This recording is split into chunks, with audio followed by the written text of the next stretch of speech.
Hello दोस्तों, नमस्कार। Charul Hindi academy में आपका स्वागत है।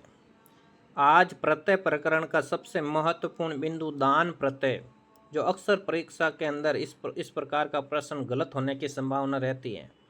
आज हम दान प्रत्यय का पूरा कंसेप्ट विस्तार से समझेंगे और हम आशा करते हैं कि आज के बाद दान प्रत्यय से बनने वाले किसी भी प्रकार का प्रश्न परीक्षा के अंदर गलत नहीं होगा।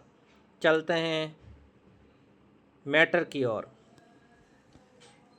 तो सबसे पहला है कि दान प्रत्यय एक विदेशी प्रत्यय है। तो सबसे पहले किस बात का ध्यान रखेंगे कि दान प्रत्यय किस प्रकार का प्रत्यय है? एक विदेशी प्रत्यय है। किस प्रकार का प्रत्यय है? विदेशी प्रत्यय है, जिसका अर्थ स्थानवाचक के रूप में प्रयोग में लेते हैं। किसके रूप में प्रयोग में लेते हैं? स्थानवाचक के रूप में। दान का अर्थ कोई वस्तु देने से नहीं है। दान का अर्थ कोई वस्तु देने से नहीं है, जिसका अर्थ होता है स्थान या फिर बर्तन या फिर पात्र। अगली पंक्ति के अंदर दे रखा है कि दान प्रत्यय का सीधा अर्थ है स्थान या पात्र। इस बात का विशेष तौर से ध्यान रखेंगे, कभी प्रश्न गलत नहीं होगा। दान का सीधा अर्थ क्या हुआ?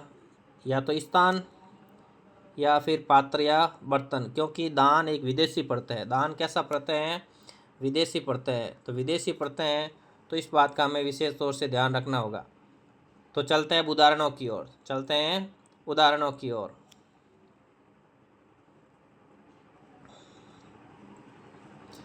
सबसे पहला उदाहरण है खानदान।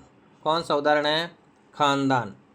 खान एक विदेशी शब्द है और पीछे प्रत्यय लगा हुआ दान। खान प्लस दान, खान प्लस दान क्या बन जाएगा? खानदान। तो खानदान विदेशी प्रत्यय से, दान प्रत्यय से निर्मित शब्द है। तो खानदान विदेशी प्रत्यय से निर्मित शब्द है। उसके बाद में है फूलदान। क्या है? फूलदान। फूल रखने का पात्र। फूल रखने का पात्र। जहाँ पर जिस बर्तन के अंदर फूल रखे जाते हैं उसको कहते हैं फूलदान। तो फूलदान के अंदर दान प्रत्यय है और दान प्रत्यय का अर्थ ही है पात्र या बर्तन। फिर है पानदान। पान रखने का बर्तन। पान रखने का बर्तन, उसको क्या कहते हैं? पानदान। उसको क्या कहते हैं? पानदान। पान रखने का बर्तन क्या कहलाता है? पानदान। तो पानदान में भी किसका प्रयोग हुआ है? दान प्रत्यय का। किसका प्रयोग हुआ है? दान प्रत्यय का। फिर है कद्रदान। क्या है? कद्र प्लस दान, कद्रदान। फिर है कमलदान। कमल के फूल रखने का पात्र। कमल के फूल रखने का पात्र क्या बन जाएगा? कमलदान। क्या बन जाएगा? कमलदान। उसके बाद में एक शब्द आता है रोशनदान, जो अक्सर घरों के अंदर लगा होता है। रोशनी आने का स्थान। रोशनदान किसको कहेंगे? रोशनी आने का स्थान क्या कहलाएगा? रोशनदान। रोशनी आने का स्थान क्या कहलाएगा? रोशनदान। तो रोशनदान के अंदर भी दान प्रत्यय का प्रयोग हुआ है। फिर है गुलदान। फिर क्या है? गुलदान। जो भी नशीले पदार्थ पीते हैं उसके बाद में जो गुल बचता है वो उसको अंदर डाला जाता है और उस बर्तन को क्या कहते हैं? गुलदान। तो गुल डालने का बर्तन। गुल डालने का बर्तन क्या कहलाएगा? गुलदान। गुल डालने का बर्तन क्या कहलाएगा? गुलदान। तो इसके अंदर भी दान प्रत्यय का प्रयोग हुआ है। उसके बाद में इत्रदान, जिसके अंदर इत्र रखा जाता है वो बर्तन क्या कहलाएगा? इत्रदान। अंत में पीकदान होता है, जो थूकने का बर्तन होता है, जिसके अंदर व्यक्ति गुटखा वगैरह खाकर उसके अंदर थूकते हैं, वो क्या कहलाता है? पीकदान। क्या कहलाता है? पीकदान। तो दान प्रत्यय का सीधा अर्थ हुआ स्थान या बर्तन या फिर पात्र। अब हम ऐसे शब्द देखेंगे जिसके अंदर दान प्रत्यय का प्रयोग नहीं हुआ है। हम ऐसा शब्द देखेंगे जिसके अंदर दान प्रत्यय का प्रयोग नहीं हुआ है। अक्सर परीक्षा में पूछा जाता है कन्यादान के अंदर दान प्रत्यय है या नहीं है? नहीं है।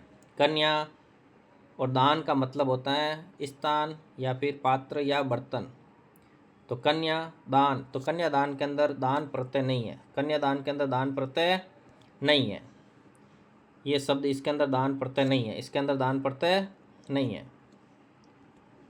पहला शब्द कन्यादान में दान प्रत्यय नहीं है। फिर देहदान, इसके अंदर भी दान प्रत्यय नहीं है, इसके अंदर भी दान प्रत्यय नहीं है। फिर है रक्तदान, रक्तदान के अंदर भी दान प्रत्यय नहीं है, दान प्रत्यय नहीं है। श्रमदान, श्रमदान के अंदर भी दान प्रत्यय नहीं है। दान प्रत्यय विदेशी प्रत्यय है जो संस्कृत शब्दों के पीछे नहीं लगता। ये श्रम संस्कृत शब्द है, रक्त संस्कृत शब्द है, कन्या संस्कृत है, विद्या संस्कृत है। तो संस्कृत शब्दों के पीछे विदेशी प्रत्यय का प्रयोग नहीं होता है। तो हम क्या लाइन लिखेंगे?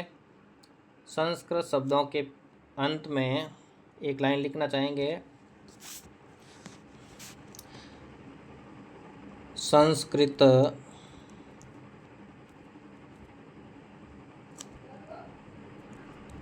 शब्दों के साथ दान विदेशी प्रत्यय का प्रयोग, दान विदेशी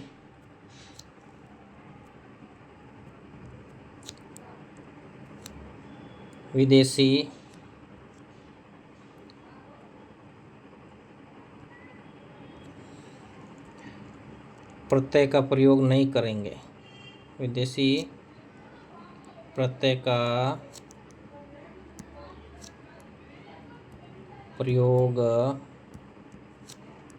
नहीं करेंगे।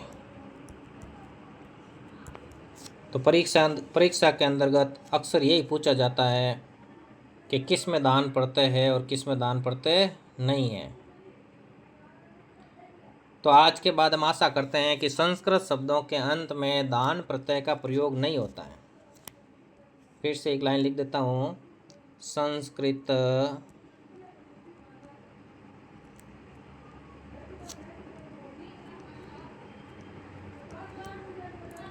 शब्दों के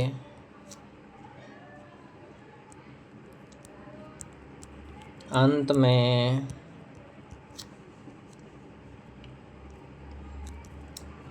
दान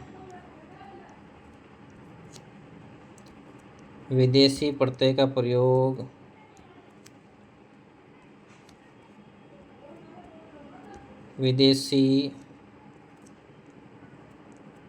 प्रत्यय का प्रयोग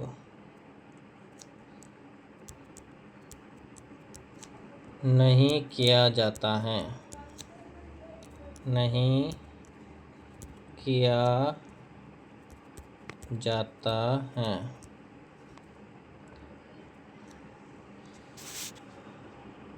तो हम आशा करते हैं कि दान प्रत्यय से बनने वाले शब्द एक बार फिर से दोहरान करते हैं कि दान प्रत्यय के अंदर देख लेते हैं किस किस शब्दों को बार बार पुनरावृत्ति होती हैं। वो है, एक तो खानदान पूछा जाता है, इसके अंदर दान प्रत्यय हैं। उसके बाद में फूलदान के अंदर भी दान प्रत्यय हैं, पान दान के अंदर भी दान प्रत्यय हैं, कद्र दान के अंदर भी दान प्रत्यय हैं। उसके बाद कमल दान के अंदर भी दान प्रत्यय है, कमल दान के अंदर भी दान प्रत्यय हैं।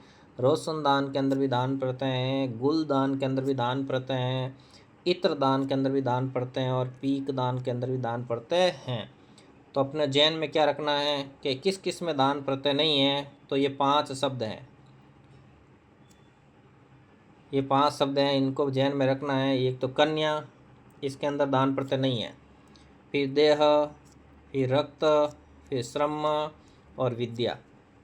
तो संस्कृत शब्दों के पीछे कभी भी दान प्रत्यय का प्रयोग नहीं होता है, इसीलिए इस बात का महत्वपूर्ण ध्यान रखना।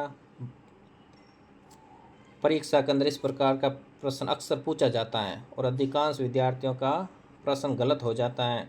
इसीलिए ये शॉर्ट संक्षिप्त वीडियो है, आपको 2 नंबर दिला के जाएगा। बने रहे चारुल हिंदी एकेडमी के साथ, ऐसा ही एक रोचक वीडियो आपको अगला मिलने वाला है, इंतज़ार करते रहिए। Thank you so much.